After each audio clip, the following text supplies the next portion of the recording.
Welcome to The Plant Report, a radio show that educates about the green world one plant at a time.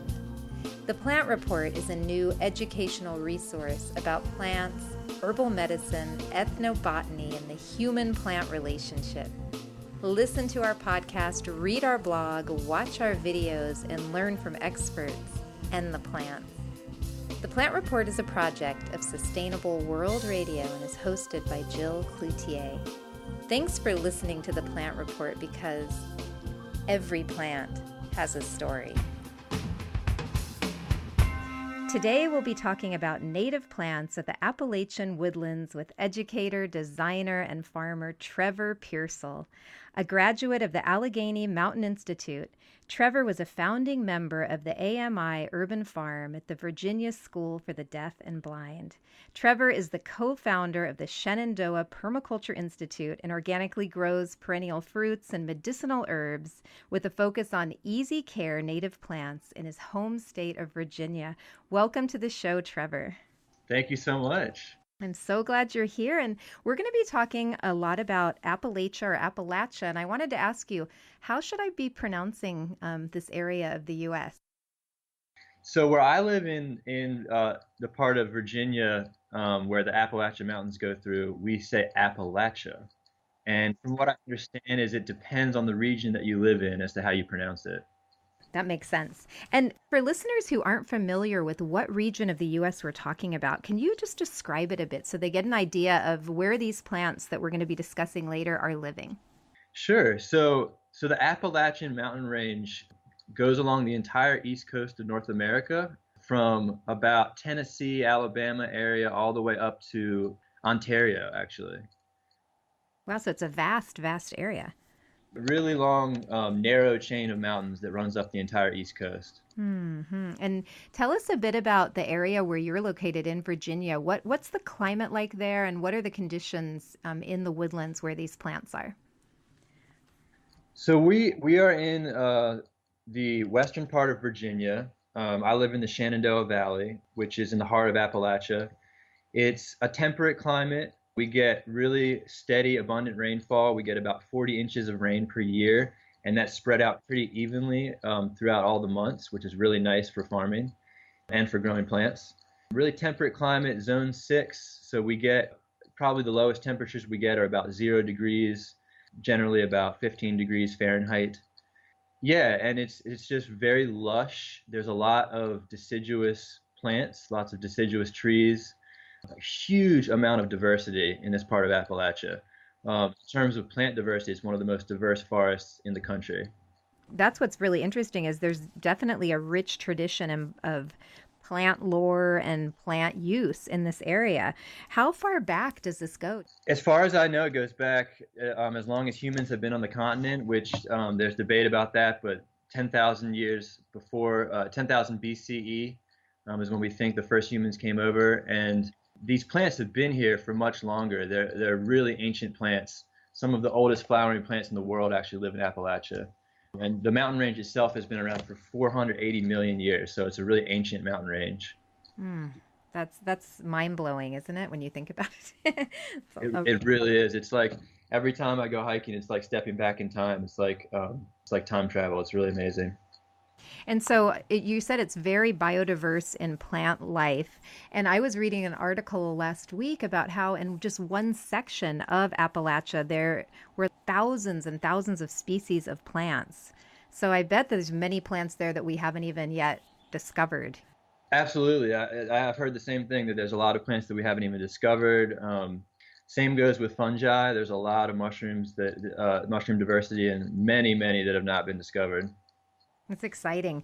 We're going to be talking about plants found in woodland areas. And when you refer to woodlands, are you talking about a forest or is there a difference? So when I talk about woodlands, I'm talking about your typical undisturbed forest in Appalachia. There are no completely undisturbed forests in Appalachia except for a couple small pockets. Pretty much the entire area was clear cut at some point, mainly 200, 300 years ago. So, but many of those areas have grown back to mixed deciduous forests that are 100, 200 years old. and pretty healthy and pretty diverse. And those are forests that you could find in the Shenandoah National Park, George Washington National Forest, anywhere where there hasn't been human development and it's been preserved for many decades. And so that's what I'm talking about when I talk about woodlands. Okay.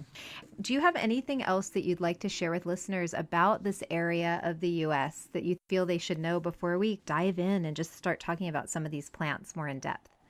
It's one of the most beautiful places in the world. I've lived all over the world, and I came back to Virginia because this was really where my heart was. There's so much natural area to explore.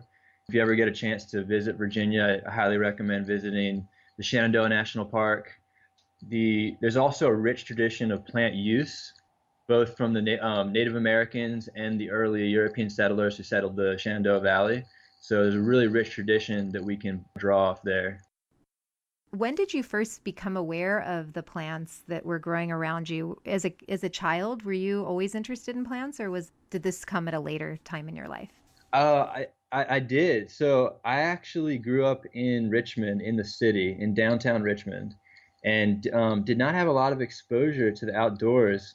I joined the Boy Scouts, and we started to take these weekend trips out to the Shenandoah National Park and these different areas in the western part of the state. That's when I really fell in love with the outdoors and with the plants, and kind of just became enchanted by these forests that we have throughout Virginia. And so that, for me, it's been a lifelong passion. And now you're doing it for your life work, working with plants. So I was really fortunate. I actually, I went away after college. I lived in China for a little while, which actually, as we'll talk about, kind of ties into some of this passion that I have for North American plants, which is really interesting. But I lived in China for a year. But I was really interested in sustainable agriculture, which I had gotten into in college, the University of Virginia. And as I was living in China, I found an opportunity to come back to Virginia and study at the Allegheny Mountain Institute, which is a great program. If you haven't heard of it, it's a fellowship program for young adults that trains them in sustainable agriculture. And it's an 18-month program, and it's in Highland County, Virginia, one of the most beautiful, wildest parts of the state. And you train and learn about food production, organic gardening, cooking, food preservation, and then you work in a nonprofit for a year, kind of giving back, working in food development and food access projects. Wow, that sounds like a great program and launching pad for your work with the Shenandoah Permaculture Institute. Yeah, absolutely. I'd already started studying permaculture, and I continued to study it. I was then able to start the Shenandoah Permaculture Institute with some colleagues of mine to kind of bring more permaculture teaching to the Shenandoah Valley, and just settled into this area. And my wife and I have bought some land, and we're going to be starting an organic orchard there. And we're going to be growing perennials, herbs, tree fruits, berries. We also have a little woodland, so we'll be growing some woodland medicinals. Now you have your own land, so you'll be able to experiment with growing these plants that you love so much. And I'd love to talk with you about some of these plants in depth. And one plant that really caught my attention was American Ginseng. And I think some people may be surprised to learn that there is a ginseng that is native to the U.S. Can you tell us a bit about this plant? Maybe tell us the Latin name of the plant too, so we're all on the same page. So we're talking about Panax quinquefolius, American ginseng. Really amazing plant.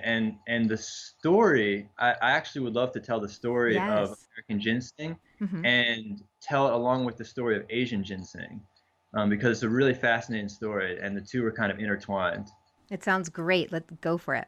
So the story actually starts 80 million years ago when North America and Eurasia were one megacontinent called Laurasia.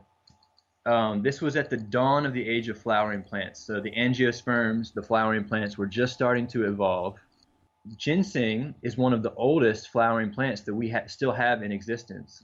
Botanists actually call it a living fossil because it's been around for so long, which is really cool.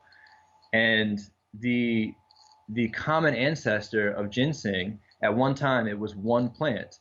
And it was ginseng, and what happened is 70 million years ago, Laurasia split up, and it split up into North America and Eurasia, and those two continents went their separate ways, and we got two ginsengs that started to diverge evolutionarily. Over time, over millions of years, they evolved subtle differences in their phenotypes, in their medicinal properties, and what we got today is Asian ginseng, which is Panax ginseng, the Latin is Panax ginseng, and American ginseng, Panax quinquefolius. Interesting. It's actually really relevant to all these woodland medicinals because what we find today is that a lot of the plants that grow in East Asia are very, very similar to plants that grow in Eastern North America in Appalachia. And that's because of this geographic divergence that happened. What happened was the West Coast went through tumultuous geographic changes and the plants got destroyed. Europe went through tumultuous climatic changes, glaciations, those plants got destroyed. And the only places that these original flowering plants from Laurasia survived were Eastern Asia and Eastern North America. That's incredible. It's really fascinating. And so we have all these examples of similar plants that are only different maybe by the species. They're the same genus but different species. Like Jeffersonia diphylla grows throughout Appalachia. It's called twin leaf. And there's a Jeffersonia dubia that grows in East Asia. And it's very similar. And both of those plants were used traditionally by native peoples for stomach ailments. That makes me think then that the market for Chinese herbs it's such a strong market and there's so much demand that really we have our own, quote, Chinese herbs here in the US. We have our own native herbs we could be using instead. In a way we do, and we're just starting to sort of discover and rediscover these. And so the story goes on. In China, they discovered Asian ginseng very early on in probably in 3000 BC they started using it. And it was venerated as one of the most premier, most powerful herbs. It's a qi tonic, a yang tonic, so it boosts energy. It's a virility booster. It's really good, basically, if you're run down and you need energy and you just want to pep up. Good for the elderly. And it was venerated as a tonic, which is the highest class of herbs in Chinese medicine. Can you explain to listeners what that means? I think it's obvious, but just it balances you, it restores you. So it tonifies the entire system. So it tonifies all of the organs of the system. And Chinese medicine is broken down into an organ system. And tonics strengthen and balance that entire system. And they're also known, if you're familiar with Western herbalism, they're also known as adaptogens, is another term that we use. And it just means that it helps the body respond to generalized stress. Just so helpful, especially in these times. Absolutely. Asian ginseng is unique in that it actually is a qi tonic for all of the organ systems, not just one. A lot of the tonics that we have will just benefit the lungs or they will just benefit the heart. It tonifies the entire system. So it's such a useful plant.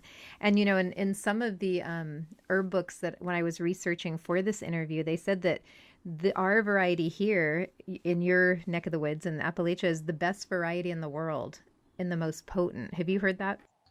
So it's different. It has different medicinal uses, and that's something that's I think important to be aware of. But it is extremely valuable in the traditional Chinese medicine. So what happened is that the Asian ginseng was well established. When North America was settled by Europeans, people started to realize the similarities in the plants, and there were rumors that a ginseng-like plant might be growing in the forests of North America. And there was a French fur trader named Joseph Francois Lafitau who became obsessed with finding this ginseng. And this was in Quebec. And he went around and he interviewed Iroquois elders and he asked them about it and showed them pictures of the Asian ginseng. And he finally found the American ginseng. And he sent it back to Asia. And the traditional Chinese medicine practitioners got a hold of it eventually. They became enamored with its properties. And they started using it. And what they realized is that Asian ginseng is a yang tonic. American ginseng is a yin tonic. What that means is Asian ginseng is warming, it warms the system up. American ginseng actually cools the system. It's really good for people that are overstressed, irritable, anxious, have too much heat, and their yin system is damaged. American ginseng cools and nourishes that entire system. So elderly with arthritis who are inflamed, your typical stressed out American who is just overwrought, which I think is really amazing that this plant is really specific for kind of the current American condition. And so that's what they discovered, and it became hugely popular in China. And immediately there was a huge demand for it. And this was in the early 1700s. As soon as it was discovered, there was a huge demand for it because it was such a powerful medicinal plant. I believe that this demand actually had a very detrimental effect on this plant, correct? It was devastating to the natural population. So immediately settlers started to harvest and sell it. They would send it to Philadelphia and then put it on British trading ships and send it to China. Daniel Boone, who was an explorer who opened up the Cumberland Gap into Kentucky, he actually was known to have harvested 15 tons of it along his exploration. That's a lot of ginseng. That's a lot. That is a lot of ginseng. It takes 30 plants to produce 1 pound. So you can do the math on how many plants that is. So it was immediately overharvested and continues to be overharvested to this day. It's still a huge problem. In fact, it's so rare. I've only found it twice in the wild in all of my explorations. I've read too that the roots, the older the better. And so when they were over harvesting this, that probably just wiped out the wild population. So it's just like popping up in places where people don't go so much. So where do we get our supply of this then, if it's not found in the wild? It's being grown throughout Eastern North America, Wisconsin, places like that. And they grow it in a wild cultivated manner where they're growing it in the woods and growing it in a wild fashion, so that it gets sort of all of its wild characteristics. So there are people growing it and maintaining and selling the seed and the rootstock to maintain the genetics. That was one of my questions, was if you're going to try to cultivate these at home, these plants, especially this, since it's not available in the wild, can you mimic the conditions that it would be growing in nature and then grow it in a forest or woodland? Is that even legal to do? It is. Not only is it legal, and it's actually really, dare I say, easy to do. If you live in a place that has the right conditions, if you're lucky enough to live in and have Appalachian forest or woodland accessible, you can grow ginseng really easily. I actually just planted a 1/4 pound of it 2 days ago, and it took about an hour of my time. It's as simple as getting a hold of the seed and going out in the fall, about this time of year, about October or November, right as the leaves begin to fall, and raking back the leaves so you get bare soil, and then sowing the ginseng seed at a rate of 1 ounce per 100 square feet. And you sow it, you just broadcast it onto the ground, you kind of rake it in a little bit with the rake, then cover it back up with leaves, and it will germinate the next spring and you'll have a plot of ginseng. So we use the root of this plant, right? So you don't propagate it by root, you propagate it by seed, which is interesting. You can propagate it by root, but unlike a lot of plants that have multiple root buds that can be propagated and cut into multiple pieces, ginseng only has one single root. It's not as prolific to be able to propagate it by root division. And what do the roots look like? I've heard that they're very interesting looking when they're mature. When they're mature, they're about 6 inches long, and they're usually split at the base. And in Chinese, it's actually called renshen, which is person root. So it looks like a stick figure of a person. And so say that you want to use this American ginseng, you're into herbal medicine and you want to try this out on your body because you're stressed out. How can you ensure that the ginseng that you're buying is ethically grown? Is there a way to do that? Or do you have to just grow it yourself or buy it from a friend? That's a good question. It's hard. It is hard to find, and I would go to some reputable sources that I trust. One of them is Herb Farm. The other is Mountain Rose Herbs. They will actually certify that it's sustainably harvested. Other than that, I think growing it is a really good way to do this. You can actually grow it if you don't have the ideal conditions. You can actually grow it in sort of marginal conditions. You can actually grow it under shade cloth. You can grow it in a so earlier I said if you have the Appalachian woodland forests, you should grow it. I don't want to dissuade people from trying to grow it just because they don't have those conditions, because you actually can. I've seen it growing in gardens in the shade of just any trees or bushes. You might not get the same quality root that you would get in the forest, but it can be done. And it probably needs a lot of moisture, I would think. It likes a lot of moisture and a lot of shade. What a fascinating plant and story. Is there anything else you want to tell us about American ginseng? Growing and sustainably harvesting it is a great solution to the overharvesting problem that we currently have. We can reforest and repopulate the woodlands with ginseng and sustainably harvest them at the same time. And when we talk about permaculture and meeting our human needs while improving the earth at the same time, I think this is a great way to do that in a small way. And you're really helping to save that plant from becoming extinct.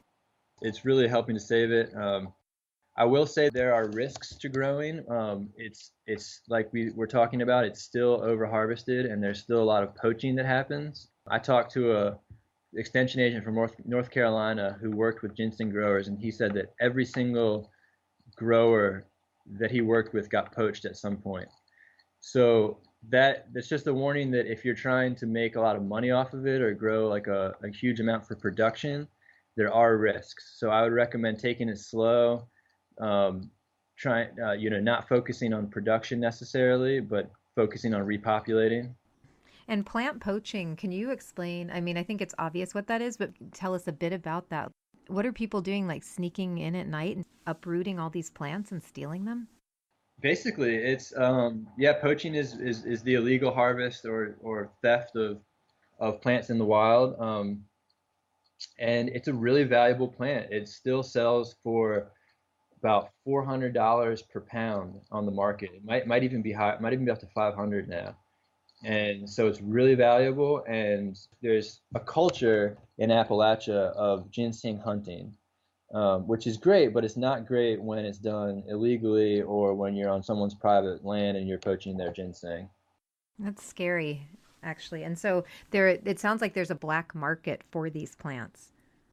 It is a shady market, and that a lot of the stuff that's getting shipped to China is illegally harvested, which is unfortunate.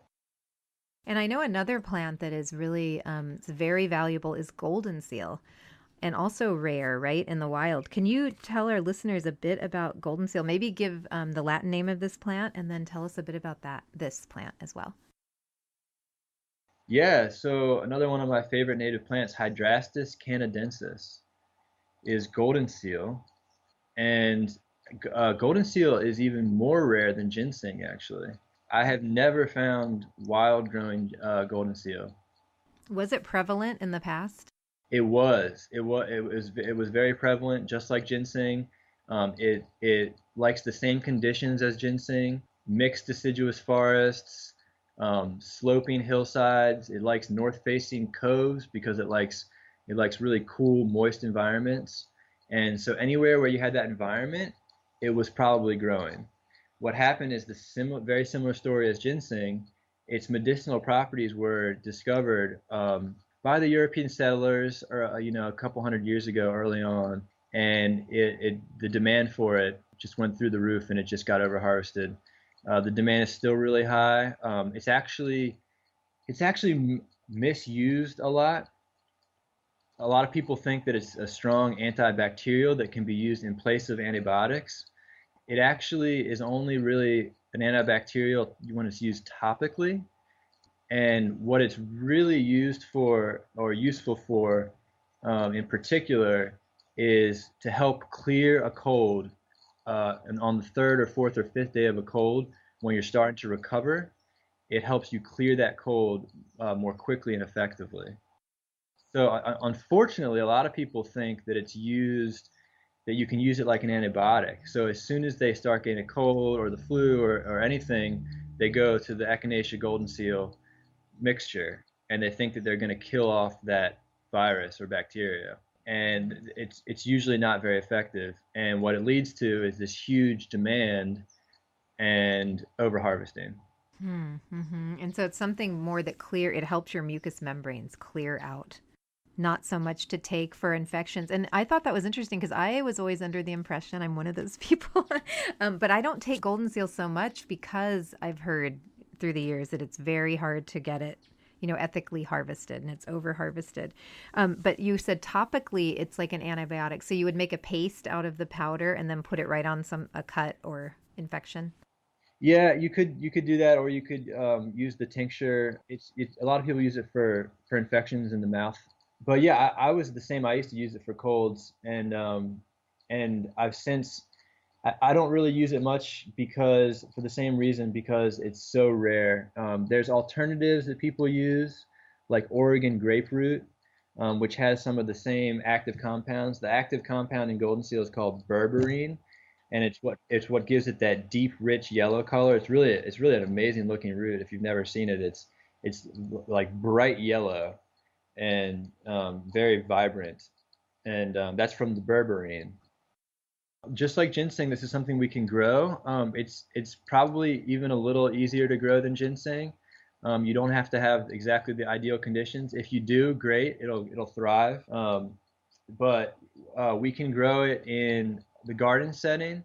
We can grow it under the shade of our fruit trees, under the shade of our landscaping plants. I've grown it in downtown Richmond, in the city. I've seen it growing in people's gardens all over the place. It's really easy to propagate by root division. So this is one where you don't have to plant it by seed. In fact, it's kind of difficult to plant by seed. You can order the rhizomes, and basically one plant has multiple rhizomes that you can cut into pieces and turn it into several plants. So one plant becomes several through root propagation, which is really cool. And so that's the preferred way to do it, is to order the rhizomes in the fall, plant them a couple inches deep with the bud tip facing up in the fall, October, November, and they should emerge the next spring. Wow, that would be great to grow. And what does the plant look like? I've never seen Goldenseal. Oh, it is a beautiful plant.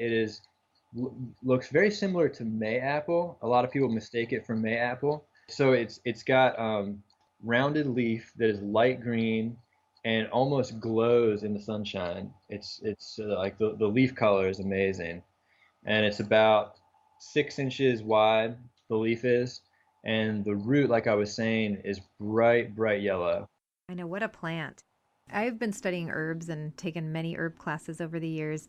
And do you believe that maybe as Americans especially, that we tend to overdose on herbs? And do you think smaller doses can be helpful? And should you really work with an herbalist if you're going to be taking herbs internally?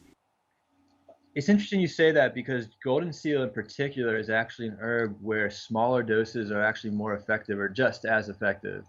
And so we're talking, if you're using the tincture, herbalists recommend that you only use 10 to 15 drops per day, which is a lot less than you would normally use for most herbs. You'd normally use about 30 drops.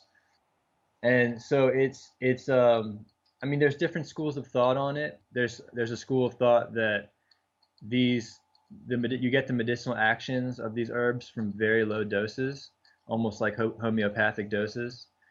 I've trained in herbalism. I'm not an expert herbalist, but I would recommend, if you have the opportunity to work with an herbalist, that's definitely the best route. If you can get some basic training in herbalism, start using some of the really safe herbs on yourself in small doses and just kind of experimenting. That's kind of the route that I went. A lot of them are really safe. Some of them are not, though. So you do want to use caution for sure. Yeah, I was in a class recently, and it was herbs for women. Someone asked the teacher a question about, is this herb safe? And she said, well, it's natural, so it is safe. And I thought that you have to be really careful with that because some herbs are not safe to take internally. Absolutely. And the two that I wanted to touch on, in addition to ginseng and goldenseal, the cohoshes, those are examples of herbs that are not necessarily safe and should be used with extreme care under the care of an herbalist. So I agree with that. That's there. There are a class of herbs that are very safe, and those are we've already touched on them. Those are the adaptogens. And so to classify as an adaptogen, it has to be an herb that's non-toxic and can be taken for a long period of time without harm. But that's not the case with all of them. So you mentioned black cohosh and blue.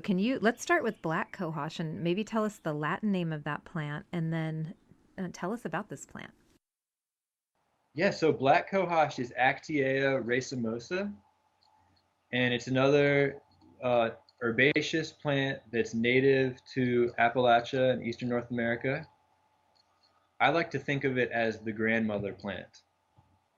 It's traditionally used as a female tonic and specifically to help ease the symptoms of menopause. It became really popular, from what I understand, as an alternative to hormone replacement therapy. So it's a powerful plant. It's one that I think, like we were talking about, you would want to use it under the care of an herbalist so that you know that you're using it correctly. There's different studies that some studies have claimed that there is a little bit of liver toxicity from black cohosh, and other studies have said that there's not. So just use it with care. But it's a beautiful plant. It can be grown easily in a garden. It can be grown in a woodland in a wild cultivated manner. It's also grown by root division, just like goldenseal. So what I've done, and this is actually a plant that's not so rare these days. I pretty much see it every time I go out into the woods around here. It's threatened because of overall habitat loss, but it's not rare.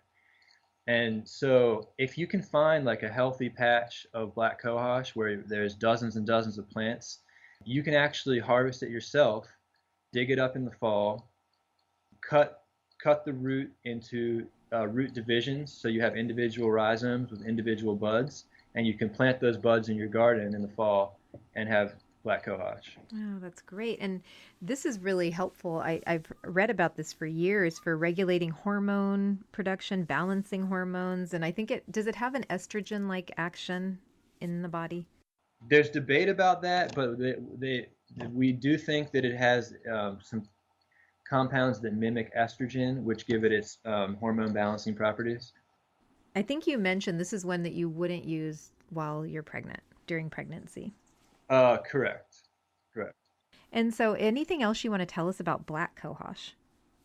When we're talking about kind of the cultivation and permaculture, it's one that goes really well with some of these other plants. So you can actually grow a guild of these woodland plants in your garden, which is really cool. So I would recommend growing goldenseal, black cohosh, ginseng, and blue cohosh all together in a kind of a simulated forest landscape. Sounds great. And you'd have your medicine chest right outside your door. Absolutely. And so is blue cohosh. Tell us about that plant. So blue cohosh is not actually related to black cohosh. It's the Latin, I'm not exactly sure how to pronounce it, like some of these Latin names, but it's Caulophyllum thalictroides, and it's in the Berberidaceae family. Black cohosh is in the Ranunculaceae family. So two different families, but they look similar. So they've kind of been, they're both herbaceous plants that have lobed leaves. The black cohosh has jagged leaves that are really sharp, and the blue cohosh has rounded lobed leaves. And the black cohosh has white berries, blue cohosh has blueberries. So tell us more about this plant. What are its uses, and anything else you want to share about it? Yeah, so it's more rare than black cohosh, more common than goldenseal and ginseng. Grows all throughout Appalachia. The traditional use of blue cohosh is it's actually as an aid to pregnancy. So it's a uterine tonic, And so people have used it to aid in pregnancy and make the pregnancy go more smoothly. It actually induces labor, so you can intentionally induce labor, but that also means that it's a powerful abortifacient. So again, not for pregnant women unless under the care of a trained herbalist. Mm-hmm, mm-hmm. That makes total sense. And so they're both female good herbs for women. Yeah, so both cohoshes are female tonics, and blue cohosh. There's also a school of herbalism called plant spirit medicine, which focuses on the spiritual aspects of plants. And for me, blue cohosh is I like to think of it as a plant that lends a helping hand when you are in need. So that's kind of how I view blue cohosh as a spiritual plant. And what about black cohosh? Black cohosh I think of as the wise grandmother who is wise and no nonsense. That is always a great combination. Yeah, there you go. You can learn a lot very quickly. What about Goldenseal? I haven't journeyed with Goldenseal, so I haven't really discovered that on my own. So when I talk about the spiritual aspects of these things, it's a very personal thing. I've yet to journey with Goldenseal or ginseng, but I plan to. Mm-hmm. I meditate with plants in my yard all the time. It's my favorite way to relax. I love it. Oh yeah. There's a real connection there that you can feel, right? Mm-hmm. Yes, definitely.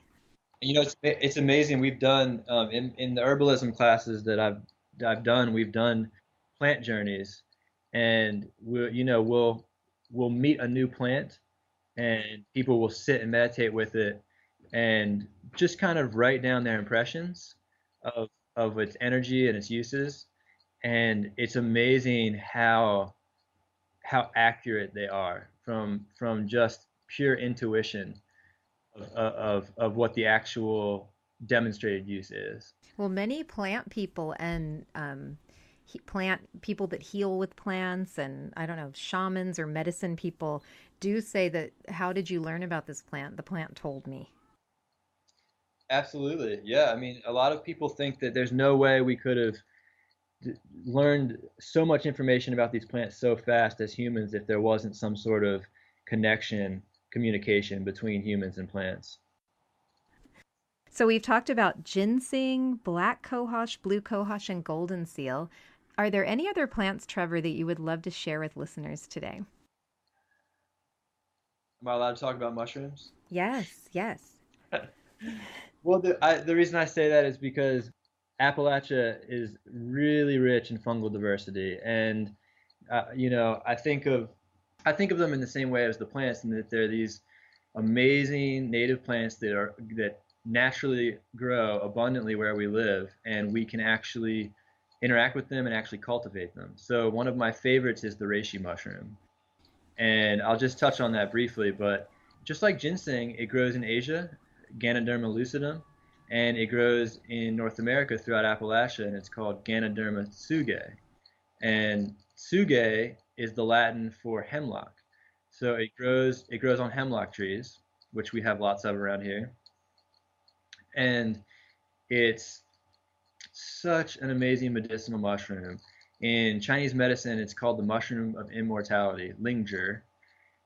It was used by Taoists to prolong life for longevity. Research has shown that it actually has immune boosting properties. It's got these really powerful polysaccharides that boost the immune system, help ward off disease. It's a mild sedative, so it's a great tonic for overstressed, overworked people. And I drink reishi tea almost every week. I make a batch of it just as a general tonic. It's abundant where I live, so I can sustainably harvest it. You can actually cultivate it if you want to. You can grow it on logs, just like you would shiitake mushrooms. I don't cultivate it because there's so much of it where I live. And yeah, it's just a really great mushroom to get to know, to utilize. It offers its medicine really graciously. And I encourage you all to get to know that or discover it if you haven't. And so you collect the mushroom, and then do you dry it before you make the tea, or just use fresh?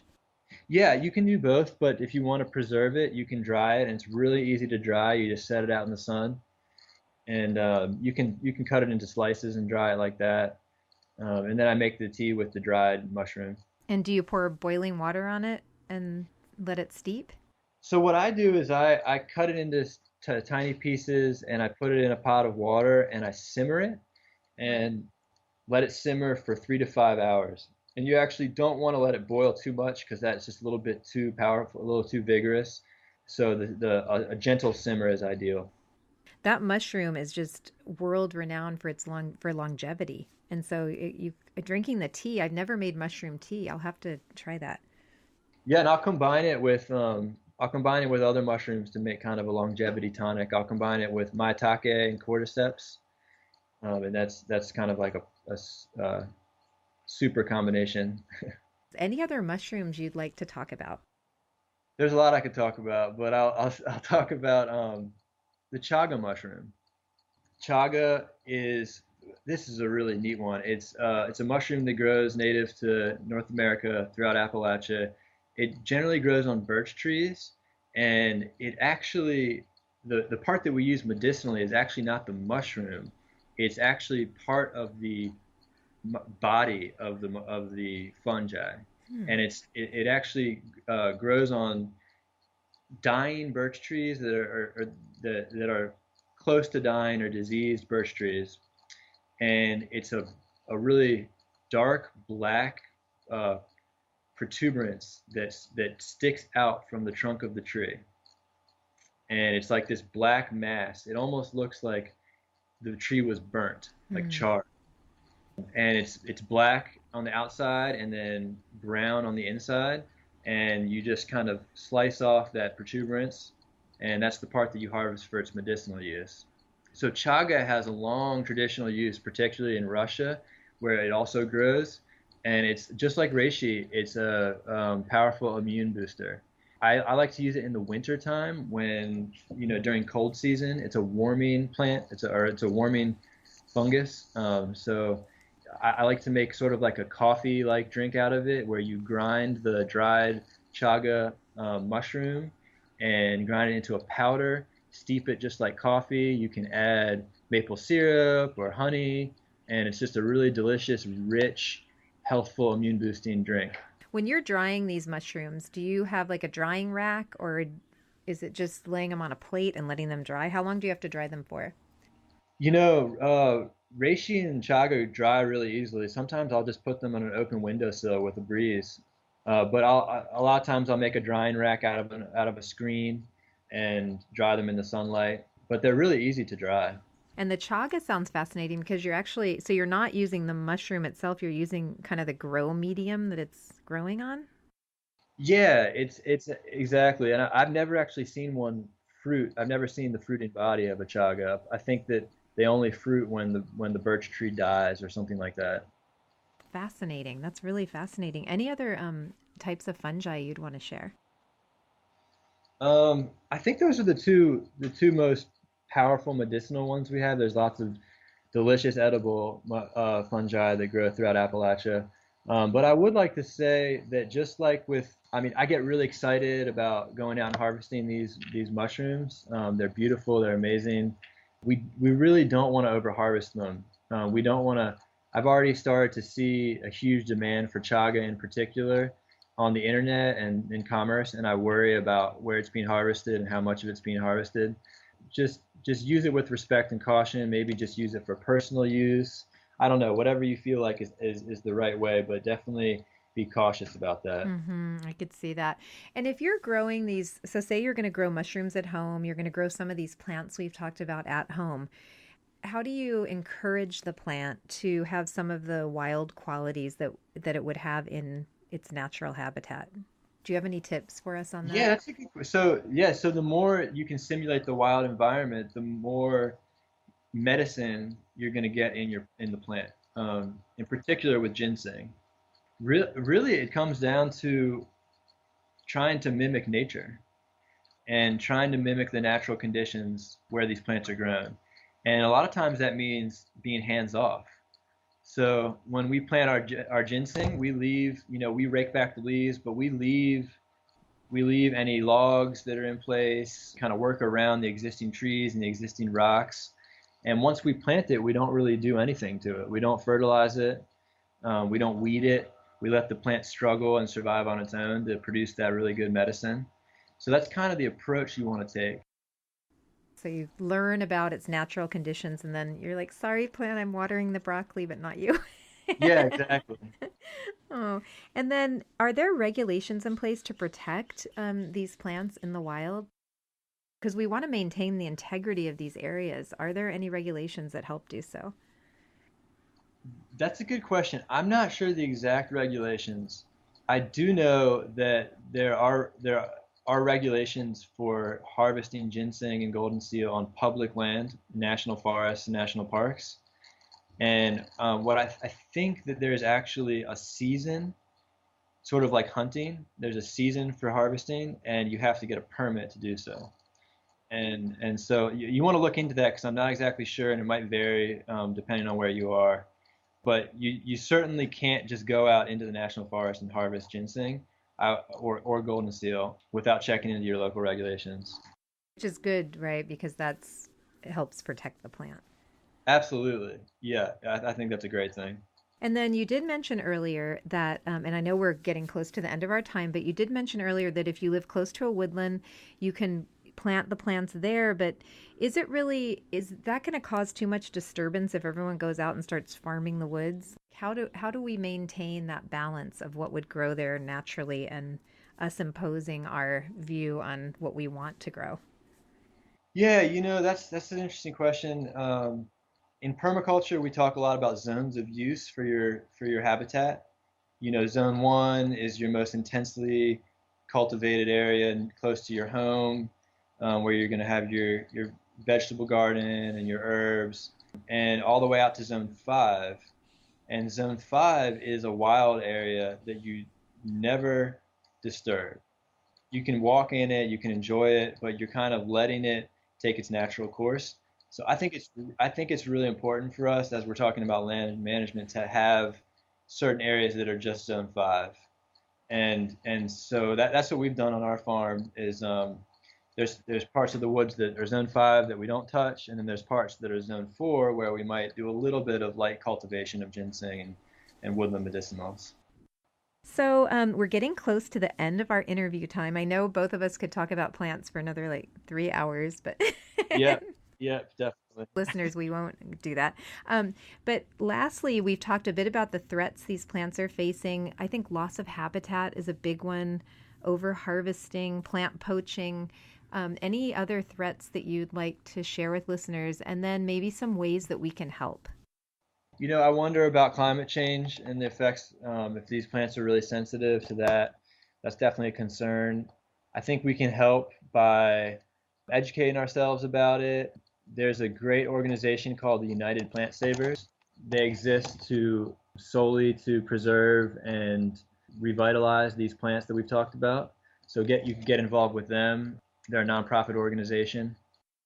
Growing them yourselves in a sustainable manner, like we've talked about, I think is a really great thing to do. Encouraging your friends and neighbors to do the same. I think those are the ways that we can make sure that we continue to have these plants for generations to come. Mm-hmm. That's great. And we definitely want to preserve these plants and the area in which they grow. Exactly, yeah. So Trevor, you also teach classes in your area, and you are one of the founders of the Shenandoah Permaculture Institute. If people want to learn more about your work, how can they find you online? So you can visit us on our website at shenandoahpermaculture.com. We also have a Facebook page, Shenandoah Permaculture Institute. And we actually have a workshop on native woodland medicinal plants coming up at Polyface Farm in Swope, Virginia on October 21st. So you can actually see the plants that we've been talking about. Yeah, we're going to plant ginseng, and we're going to actually go out in the forest and find some of these plants that we've talked about. It's going to be a lot of fun. Sounds great. Wow. And anything else you want to share with us today?